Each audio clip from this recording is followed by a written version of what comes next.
രണ്ടുപേരും രാവിലെ പാലുകുടിയൊക്കെ കഴിഞ്ഞ് വന്ന് റെസ്റ്റ് എടുക്കുക കേട്ടോ. ഇറങ്ങിപ്പോടാ കുഞ്ഞെ, നീ ഇറങ്ങിപ്പോ. പിടിച്ചിറക്കി വിടാം. പൊക്കോ പൊക്കോ, അങ്ങോട്ട് പൊക്കോ. ആ മടുത്തോ? അവർക്ക് വയറ് നിറച്ച് കുടിച്ചു കേട്ടോ. ആവശ്യത്തിന് കുടിച്ചിട്ട് രണ്ടുപേരും കൂടെ വന്ന് കിടക്കാൻ തുടങ്ങുമായിരുന്നു. അവിടെ കിടക്കണ്ട, ഇങ്ങോട്ട് പോന്നേച്ചാൽ മതി. ഞാൻ വാതിലടയ്ക്കാൻ പോവാം.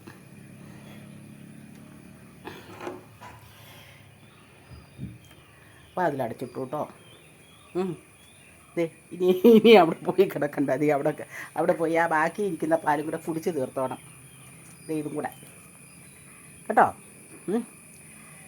പകുതി മുക്കാലും വിശപ്പ് മാറി. മടുത്തപ്പോൾ ഇട്ടേച്ച് പോയതാണേ. ബാക്കിയും കൂടെ കുടിച്ചോടാ പോയിരുന്ന.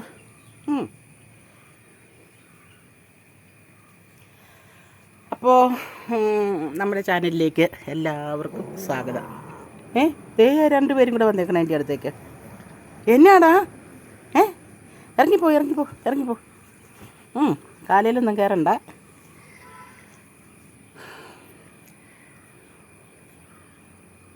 കണ്ടോ, ഇതാ ഇവരുടെ പണി. ഇവർക്ക് വിശപ്പൊക്കെ മാറിക്കഴിഞ്ഞാൽ കളിക്കാനായിട്ട് ഒരാളവിടെ നിന്ന് കൊടുത്തോണം. കണ്ടോ, തോണ്ടാനും ചൊറിയാനും മാന്താനും ഒക്കെ ഒരാളുണ്ടെങ്കിൽ അവരുടെ കാലിലൊക്കെ കെട്ടിപ്പിടിച്ച് മാന്തിയും ചൊറിഞ്ഞും കടിച്ചും മറിഞ്ഞുമൊക്കെ നടന്നോളും. വിശപ്പ് മാറിയില്ലെങ്കിൽ എവിടെയെങ്കിലും പോയി വളഞ്ഞു കൂടി കിടക്കും കേട്ടോ. വിശന്നാൽ കണ്ടാൽ അറിയാം ഉമ്മാർക്ക് നല്ല വിശപ്പുണ്ടെന്ന്. ഇന്ന് രാവിലെ ബിസ്ക്കറ്റ് തിന്നു, പാല് കുടിച്ചു. അത് അങ്ങനെ വിശപ്പൊക്കെ മാറിയപ്പോൾ അർമാദിച്ച് കിടക്കണമായി കാണണേ. കേറ്റ് പോടാ. അപ്പോൾ കൂട്ടുകാരെ, എല്ലാവർക്കും നമ്മുടെ ഈ ചാനലിലേക്ക് സ്വാഗതം. അപ്പോൾ ഇന്ന് ഞായറാഴ്ച കേട്ടോ. ഞായറാഴ്ച ആയതുകൊണ്ട് രാവിലെ ഒരുമാതിരി ജോലികളൊക്കെ കഴിഞ്ഞ് വെറുതെ ഒരു വീഡിയോ എടുക്കാമെന്ന് വിചാരിച്ചു. അപ്പോൾ രാവിലെ ഇപ്പോൾ സമയം 8:30 ആയിട്ടോ. 8:30 മണി സമയമായി. നന്നായിട്ട് സൂര്യനൊക്കെ ഉദിച്ച് വന്നു. വെയിലൊക്കെ തെളിഞ്ഞ് ചൂടാകാൻ തുടങ്ങുന്നു. ഒരു 3-4 മഴയൊക്കെ പെയ്തു. ഭൂമിയൊക്കെ നന്നായിട്ട് തണുത്തു. വൃക്ഷങ്ങളെല്ലാം പൊഴിഞ്ഞു പോയി. ഇലകളെല്ലാം തളുത്ത് വന്നു തുടങ്ങി കേട്ടോ. കണ്ടോ, ഇലകളൊക്കെ തളുത്ത് വന്നു. അപ്പം പിന്നെ ഇപ്പോൾ ഇനി കുറച്ച് ദിവസത്തേനൊന്നും മഴ ഇല്ലെന്ന് തോന്നുന്നു. കണ്ടോ, താഴെ നിൽക്കുന്ന ആ മരം കണ്ടോ. നേരത്തെ അത് വെറുതെ കമ്പുകൾ മാത്രമല്ല ഇരുന്നേ. ഇപ്പോൾ നന്നായിട്ട് ഇലയൊക്കെ ഉണ്ടായി. കണ്ടോ, പെരിയാറ്റിലേക്കൊക്കെ നോക്കിയാൽ ഒരു പച്ചപ്പൊക്കെ കാണാം. പെരിയാറെന്ന് പറയുമ്പോൾ നിങ്ങൾ വിചാരിക്കും ഇതെവിടെയാണ് പെരിയാറെന്ന്. പക്ഷേ ഇത് ആയിരുന്നു. ഡാം തുറന്നു വിട്ടാൽ പെരിയാർ, ഇല്ലെങ്കിൽ പണിയെടുക്കുന്ന നല്ല കരഭാഗങ്ങളുണ്ട്, തുരുത്തുകൾ. അങ്ങനത്തെ ഒരു പെരിയാറാട്ടോ. മഴക്കാലത്ത് മാത്രം വെള്ളമുള്ളൂ. വേനൽക്കാലത്ത് ഒരു അരുവി പോലെ അങ്ങറ്റത്ത് ഉണ്ടോ, അക്കരെ ഭാഗത്ത് കൂടി അരുവി പോലെ വെള്ളം ഒഴുകും. അത്രയ്ക്കുള്ള വെള്ളമൊക്കെ ഉള്ളൂ വേനൽക്ക്. വർഷത്തിലായാൽ മഴ നന്നായിട്ട് പെയ്തു ഉരുളുപൊട്ട് വേണമെങ്കിൽ ഉണ്ടല്ലോ, തുള്ളി അങ്ങ് ഒഴുകി വന്നാലുണ്ടല്ലോ, അക്കരെ ഇക്കരെ ഒന്നും ഒരു മരമോ വൃക്ഷമോ പരളയോ പുല്ലോ ഒന്നും കാണത്തില്ല. സമനിരപ്പിലങ്ങ് ഒഴുകി പോകും. അങ്ങനെ വരാതിരിക്കട്ടെ. ഒരുത്തം പോയി കിടക്കുന്നത്. കുഞ്ഞേ വിശപ്പ് മാറിയോ? അവന്മാരുടെ വിശപ്പൊക്കെ മാറി വന്ന് കിടക്കുക. ഇല്ലേ? ഇവിടെ ഒരാൾ ചക്ക മൂത്തതുണ്ടോയെന്ന് നോക്കാൻ പോയതായിരുന്നേ. അപ്പോൾ മൂത്ത ചക്കയൊക്കെ ഇട്ട് തീർന്നു എന്നാണ് പറയുന്നത്. അപ്പുറയുള്ളവരും ഇപ്പുറയുള്ളവരൊക്കെ. ഇനി ഇല്ലെന്ന്. എന്നാൽ പിന്നെ വേണ്ട. അപ്പോൾ ഞായറാഴ്ചയല്ലേ, അപ്പോൾ ഒരു ചക്ക ഇട്ട് പുഴുങ്ങാം, അതിന് പറ്റിയ ഒരു കറി ഉണ്ടാക്കാം എന്നൊക്കെ വിചാരിച്ചിരുന്നു. അപ്പോൾ ആ പരിപാടി വേണ്ടാന്ന് വെച്ചു. അപ്പോൾ പിന്നെ നമ്മുടെ വീട്ടിലെ കുഞ്ഞു കുഞ്ഞു വിശേഷങ്ങളും കാര്യങ്ങളൊക്കെ ആയിട്ട് കാണിക്കാൻ കേട്ടോ. ഇതുണ്ട്, ഒരു വെറൈറ്റി ചെമ്പരത്തി പൂവ് ഉണ്ടായി നിൽക്കുന്നുണ്ടോ. 4-5 അപ്പുറയിട്ട് നിൽപ്പുണ്ടേ. അവിടോട്ട് ഫോട്ടോ ക്യാമറയും കൊണ്ട് കയറത്തില്ല. മുള്ളൊക്കെ ഉണ്ട്. റോസയുണ്ട്, പിന്നെ ബൊഗൈൻവില്ലയോ ഞങ്ങൾ കടലാസ് റോസ എന്നൊക്കെ പറയും കേട്ടോ. ആ സംഭവങ്ങൾ അതിൻ്റെ ഇടയ്ക്കൊക്കെ ഇഷ്ടം പോലെ ഉണ്ട്. അപ്പോൾ അതിൻ്റെ മുള്ളെല്ലാം കൊണ്ട് കയറും. അതുകൊണ്ട് അങ്ങോട്ട് കയറുന്നില്ല. അപ്പോൾ നമ്മുടെ അടുക്കളയിലെ കുഞ്ഞു കുഞ്ഞു വിശേഷങ്ങളൊക്കെ കാണിച്ചു തരാം കേട്ടോ. അപ്പോൾ ഇനി തറയുടെ അപ്പുറം പോയാൽ കാണുമോ? അവിടെ ഇല്ലേ? എല്ലാം ഇട്ട് തീർന്നോ? കഷ്ടമായിപ്പോയല്ലോ.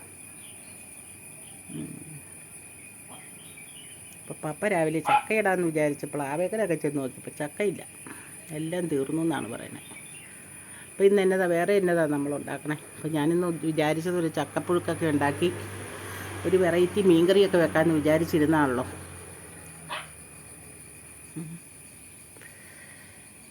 അപ്പോൾ നോക്കട്ടെ, എന്തെങ്കിലുമൊക്കെ നമുക്കിന്നൊരു വെറൈറ്റി ഫുഡ് ഉണ്ടാക്കാം. അത് നമ്മുടെ ചാനൽ കാണുന്ന എല്ലാ സുഹൃത്തുക്കളുമായിട്ട് അത് പങ്കുവയ്ക്കുകയും ചെയ്യാം കേട്ടോ. അവൻ വന്ന് നിൽക്കുമോ? പപ്പയുടെ എന്നും കപ്പയല്ലേ ഉപയോഗിക്കുന്നത്. ഒരു ദിവസം ഈ ചക്കയുടെ കാലത്ത് ചക്ക പുഴുങ്ങാമെന്നാണ് വിചാരിച്ചത്.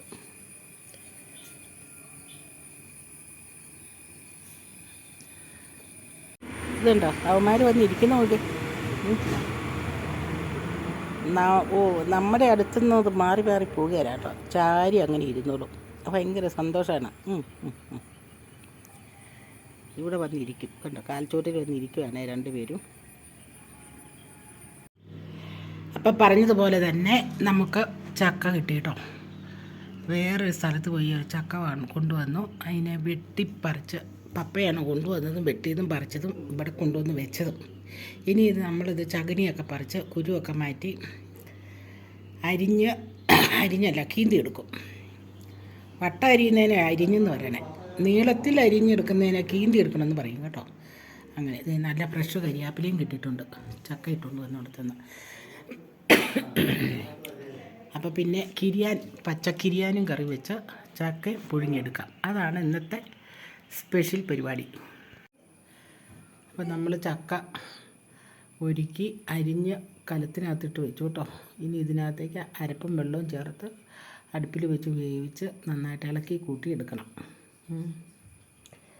ബാക്കിയുള്ളതാണ് ഇത്. ആ കലത്തിൽ കൊണ്ടതിൻ്റെ ബാക്കി നല്ല പ്ലാസ്റ്റിക് ബോർഡിൽ അരിഞ്ഞ് പ്ലാസ്റ്റിക് ബോർഡിനകത്തിട്ട് ഫ്രിഡ്ജിൽ വെച്ചിരുന്നുണ്ടല്ലോ, നമുക്ക് എരിശ്ശേരിയോ അങ്ങനെ എന്തെങ്കിലും ഒരു കറി ഉണ്ടാക്കാം ഇതും കൊണ്ട്. അപ്പോൾ പുഴുങ്ങാനുള്ളത് എടുത്ത് വെച്ചിട്ടുണ്ട്, ബാക്കിയുള്ളത് നമുക്ക് ഫ്രിഡ്ജിലും വെക്കാം. ഇത്രയും ചക്കക്കുരു ഉണ്ട്. അതിൻ്റെ തൊലിയൊക്കെ കളഞ്ഞ് പാടിയും തൊലിയും ചവണിയൊക്കെ കളഞ്ഞിട്ട് അതും പെറുക്കി മാറ്റി വെക്കണം. അതാണപ്പോൾ ഇന്നത്തെ എൻ്റെ പണികളൊക്കെ കേട്ടോ. അപ്പോൾ ഇതിന് മീൻകറി ഉണ്ട്, പിന്നെ വേറെ ഒരു കറിയും കൂടി ഉണ്ട് കേട്ടോ. അതുകൂടെ നമുക്ക് റെഡിയാക്കി എടുക്കാം. അപ്പോൾ കാണാവേ. അപ്പോൾ നമ്മുടെ ചക്ക പുഴുങ്ങാനായിട്ടുള്ള അരിഞ്ഞ് വെച്ച ചക്കപ്പുഴുക്കിന് അരിഞ്ഞ് വെച്ചതും പോട്ടെ. അത് തന്നെ അരിഞ്ഞ് വെച്ച് അത് അരപ്പുണ്ടാക്കി വെച്ചു കേട്ടോ. ഇതുകൊണ്ട് അരപ്പ്. ഇത് അരപ്പ് വെള്ളം. ഇനി ഇതിനകത്ത് ഉപ്പ് പൊടി തൂളണം. പൊടി തൂളിയിട്ട് അരപ്പ് ഇട്ട് ആവശ്യത്തിന് വെള്ളം ഒഴിച്ച് അടുപ്പയിൽ വെച്ച് നമ്മൾ അടുത്തുനിന്ന് മാറാതെ നോക്കി നിന്ന് ആ വെള്ളം പറ്റുന്നത് നോക്കി നിൽക്കണം. അല്ലെങ്കിൽ അടി പിടിക്കും, കരിയും. അത് രണ്ടും ചെയ്യാതെ കൊണ്ട് വെള്ളം പറ്റുന്നത് നോക്കി ഒരു ഇളക്കുന്ന കോലുമായിട്ട് നോക്കി നിൽക്കണം. എന്നിട്ട് നമ്മളത് നന്നായിട്ട് ഇളക്കി കൂട്ടി നമ്മൾ വാങ്ങി വെക്കും കേട്ടോ. അപ്പോൾ ഈ അരപ്പും ഉപ്പും ഒക്കെ ഒന്ന് ചേർത്ത് വെക്കട്ടെ. അപ്പോൾ നമ്മൾ അരപ്പൊക്കെ ഇട്ട് കണ്ടോ, ചക്ക പുഴുങ്ങാനായിട്ട് അരപ്പ് വെച്ച് ഈ അരപ്പിനകത്ത് തേങ്ങ, മഞ്ഞൾ, പച്ചമുളക്, കറിവേപ്പില വീണ്ടും ചേർത്തു, ജീരകം, വെളുത്തുള്ളി, 2-3 ഉണക്ക കുരുമുളക്, ഇത്ര സാധനം ചതച്ച് അരച്ചെടുത്താൽ കേട്ടോ, ഒതുക്കിയെടുത്തു. അപ്പോൾ ഇത് നന്നായിട്ട് വേകട്ടെ. ഇതുണ്ട്, ഇതാണ് നമുക്ക് ചക്കപ്പുഴുക്കിനുള്ള കറി. അതെന്താണ് നമുക്ക് ഉരുളിയിലിട്ട് വറ്റിച്ചക്ക എടുക്കുമ്പോൾ കാണിച്ചു തരാം കേട്ടോ. ഇപ്പം നമ്മൾ ചക്കപ്പുഴുക്ക് പുഴുങ്ങിയെടുത്തു കേട്ടോ.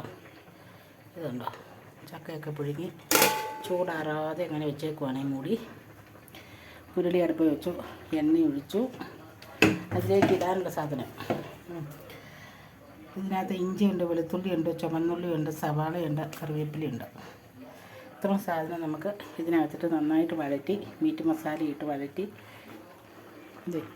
ഇതാണ് സംഭവം. ഇതെടുത്ത് ഇങ്ങോട്ട് ഇടണം. എന്നിട്ട് നന്നായിട്ട് വഴറ്റിയെടുക്കണം. ഒരല്പം ചാറോട് കൂടി അങ്ങ് എടുക്കാമെന്ന് വിചാരിച്ചു കേട്ടോ. നല്ല കഴിക്കുമ്പോഴേ ചക്കപ്പുഴുക്ക് കഴിക്കുമ്പോൾ ഒരല്പം ഗ്രേവിയൊക്കെ വേണമല്ലോ. അതങ്ങനെ ചെയ്യാമെന്ന് വിചാരിച്ചു. ഇതാണ് പോട്ടി. പോട്ടി എന്ന് പറയും, ബോട്ടി എന്ന് പറയും, പിയും പറയും, ബിയും പറയും. എങ്ങനെ വേണമെങ്കിലും പറയാം. നമ്മുടെ സൗകര്യാർത്ഥം. ഓരോ നാട്ടിലും ഓരോ ഭാഷയും ഓരോ വാക്കുകളും ഓരോ അക്ഷരങ്ങളൊക്കെയാണല്ലോ. അപ്പോൾ അതനുസരിച്ച് എങ്ങനെ വേണമെങ്കിലും പറയാം കേട്ടോ. അപ്പോൾ ഇത് നമ്മൾ കുക്കറിൽ വേവിച്ചതാണ്. കുക്കറിൽ വേവിച്ചത് മുളക് പൊടി, മഞ്ഞൾപ്പൊടി, കുരുമുളക് പൊടി, ചതച്ച ഇഞ്ചി, കറിവേപ്പില, ഇത്രയും സാധനം ഇട്ട് കുക്കറിൽ കുറേ വിസിലടിച്ചു കേട്ടോ. നന്നായിട്ട് വിസിലടിച്ചു. ഇത് നെയ്യാണ് ഈ പൊങ്ങി കിടക്കുന്നത്. അപ്പടി നല്ല നെയ്യുണ്ട്. എങ്കിലും നമുക്കിവിടെ അല്പം വെളിച്ചെണ്ണ ചേർത്തേ പറ്റുള്ളൂ, എങ്കിലേ ടേസ്റ്റ് വരുള്ളൂ. ഇതിനകത്ത് നന്നായിട്ട് നെയ്യും ഉണ്ട്, അല്പം വെളിച്ചെണ്ണ ഇവിടെ ചേർത്ത് നമുക്കതെല്ലാം കൂടി ഒന്ന് വഴറ്റിയെടുത്ത് എല്ലാം കൂടി ഒന്ന് മിക്സ് ചെയ്തെടുക്കാം കേട്ടോ. അതാണ് ചക്കപ്പുഴുക്കിൻ്റെ കറി ഇന്നത്തെ സ്പെഷ്യൽ. അപ്പോൾ എല്ലാ കൂട്ടവും ചേർത്ത് കടുകിട്ട് നന്നായിട്ട് പൊട്ടിക്കഴിഞ്ഞ് എല്ലാ കടുകും പൊട്ടിക്കഴിഞ്ഞിട്ടാണ് ഇതൊക്കെ ഇട്ടത്. നന്നായിട്ട് ഇനി ഉപ്പും ഇതിന് മാത്രം ആവശ്യമുള്ള ഉപ്പ്, മറ്റേ ഈ അടുപ്പയിൽ നിന്ന് അതും കൂടെ ഒഴിക്കാം.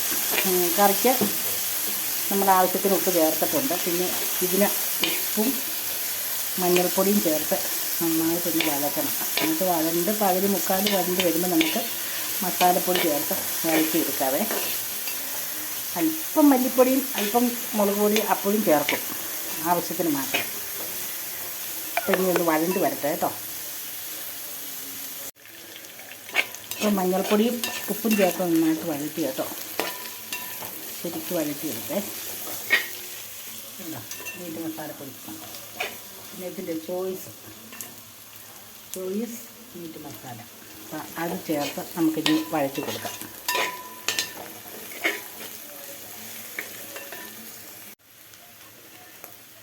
അപ്പോൾ ഇതാണ് നമ്മുടെ ബോട്ടി ഫ്രൈ കേട്ടോ. ഫ്രൈ ചെയ്ത് വെച്ചിട്ടുണ്ട്.